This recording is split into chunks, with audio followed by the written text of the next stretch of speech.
Beatrix von Storch joins us now from Germany.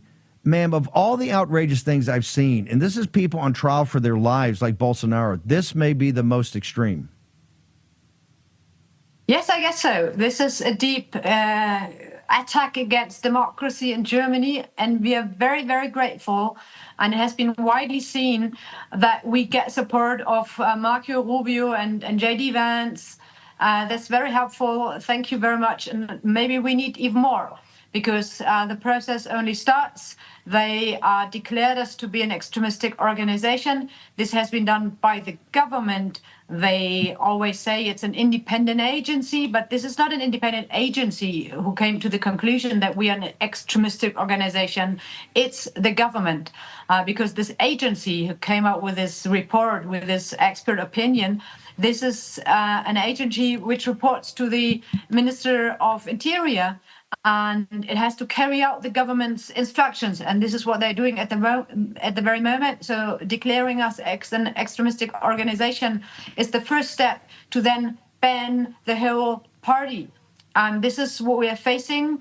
And so it's very, very helpful if we get a lot of international support. No, we have you back. Let's play. We got a short clip. Let's play how it's being explained to the rest of the world, and we'll bring Beatrix back in.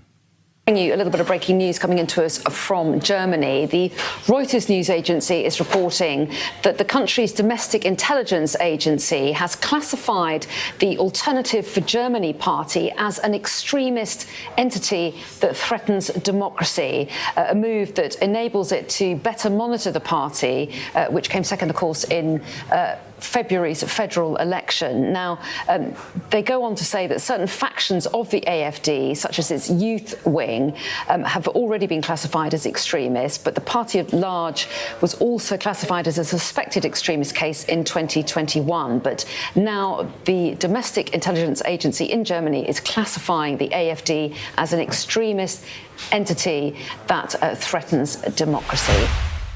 You see how they put it there in that clip British accent, and yet in Reuters, right? And it all sounds official, that these people are Nazis is what they're saying. Beatrice, we understand what they're doing. This is the deep, and I keep telling people it's not deep, it's up in your face, and this is up in your face. They say a threat to democracy.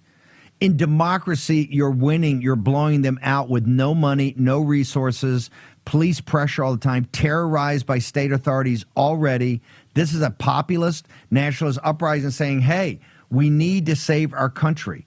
Our country's being overwhelmed, and what we got to save it for is, what we have to save it from is this deep state that's running Germany and running all the politicians. Germany's just deindustrialized. The climate policy is a sham. The deindustrialization is a sham. They're kowtowing to the Chinese Communist Party.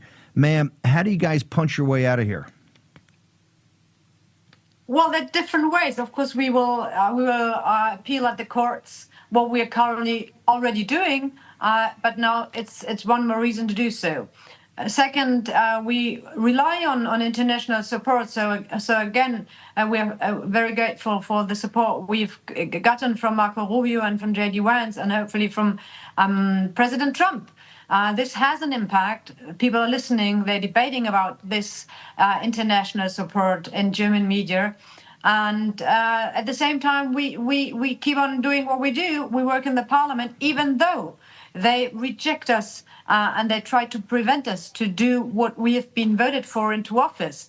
They're not even willing to give a room to us in the parliament so we can have our parliamentary group meetings in a room where everyone fits in. So they want to, it's just unbelievable. And so, and the next thing, what we have the debate on today is that they are starting to debate to defund AfD, so to no longer give the public funds to us, which we have a right to, and all the other parties get the funds as well. So they're trying to destroy us with money. It's really, democracy is at stake.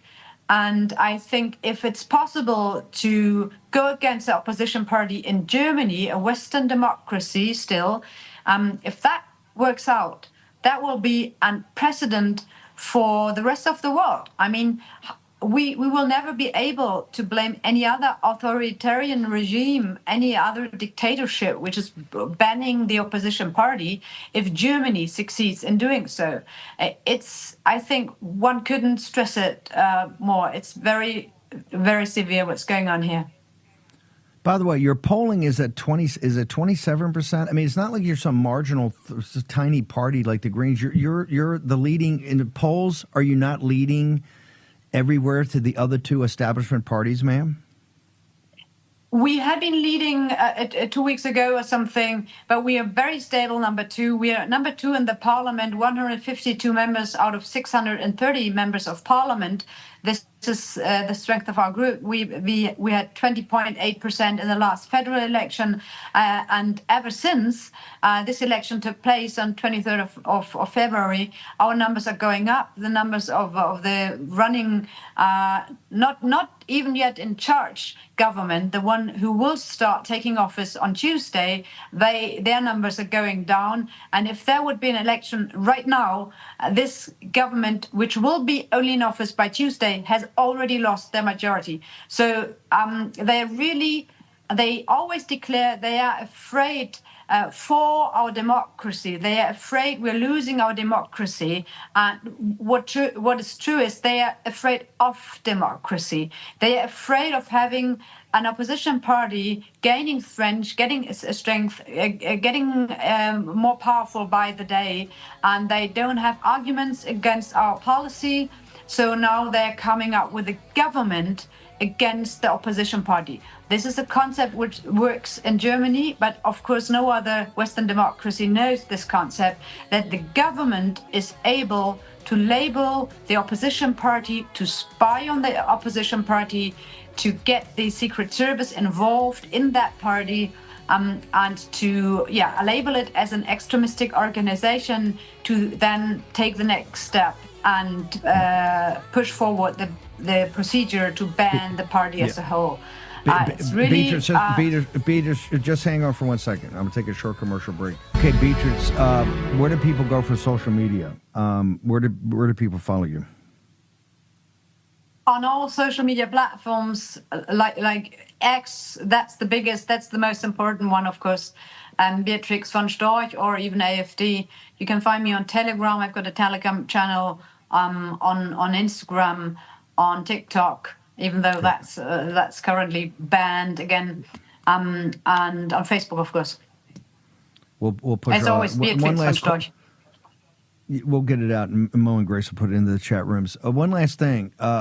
Are you in fear of actually being arrested by German authorities right now as a leader of Alternative for Deutschland?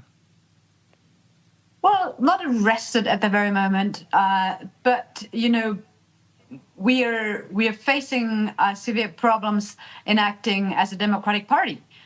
They will not give us the democratic rights we should have in the parliament. We cannot participate 100% in what's going on in the parliament because they will not, vote us, get us our vice chairmanships of the parliament and the committees. They're not letting us into some important committees, so we cannot participate there.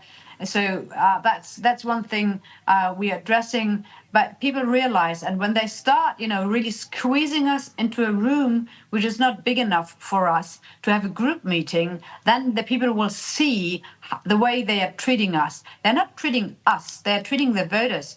We've got millions of voters who are voting in favor of a political shift in Germany, like you had in the US. And I think blaming us and going against us is also a response for our support for President Donald Trump. We are the only party openly favoring Donald Trump being favorable for the new administration. And our policy is in line with what the Republicans are trying to implement on the United States when it comes to mass migration and others, the World Health Organization and others policy areas. So this is what they want to stop. And they want to stop a movement which is going against this globalist elite politics, what we can see in all the Western states. Beatrix, you're a hero. We've got your back. Thank you very much. We'll make sure everybody pushes out your social media. Thank you so much for coming on with us. Thank you, Steve.